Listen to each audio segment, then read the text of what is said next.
How do you stay compliant with the Building Construction Award, rain, hail or shine? The bane of all construction businesses is dealing with temperamental weather, let alone dealing with regulations of inclement weather under the Building Construction Award. But it has to be done. So I'm here to simplify things for you, because the last thing you want to do is have to deal with the Fair Work Commission too. Before we get started with payroll and how it's affected by the weather, I want to stress the importance of payroll compliance. This video is intended for general guidance. You should always consult with a qualified payroll professional or an accountant who will provide you with the tailored advice for your circumstances. Okay, so it's safe to assume that working when it's hailing or scorching and very windy is not safe. But how does that affect how much you pay your employees? Well, under the Building Construction Award, there are rules around working in inclement weather, including when an employee can be sent home and whether they need to be paid.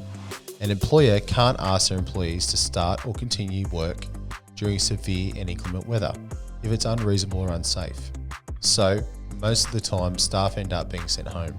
If you have to send your employees, including casuals, home during hail, extreme cold, high winds, severe dust storms, and extreme high temperatures, then you must continue to pay them. The maximum amount that can be paid is 32 hours over a 4-week period.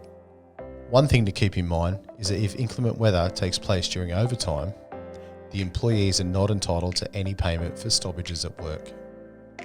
Before sending anyone home, you'll need to discuss the situation and make a judgment call on whether you keep your staff on site or whether you send them home.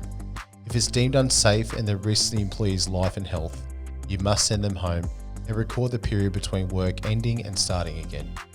If, however, there's an emergency or a concrete pour that has to be completed, you may keep some staff around during inclement weather. Maybe there's other work on the job site not affected by the weather. That's also grounds where you can keep your employees on site, but you will end up paying them at the rate of double time calculated to the next hour. You must also consider that if there's wet weather and you're keeping your employees on the job site, then wet weather gear must be adequately provided. If an employee's clothes become wet during the work, you must allow them to go home to change to dry working clothes without losing pay. Each state and territory have a workplace health and safety authority that can advise workplaces experiencing severe and inclement weather. If you must work during these conditions, get advice about preventing incidents and illnesses from your local workplace health and safety body. While this video only addressed inclement weather, the Building Construction Award is complex and has far more compliance requirements than even the average modern award. You can head over to our website and download our free Building Award Summary, where we will cover all of the conditions minus the jargon. The link's in our bio. And if you're interested in putting your payroll process on autopilot to save you time and money, get in touch with us at PayCat for a free assessment. See you next time.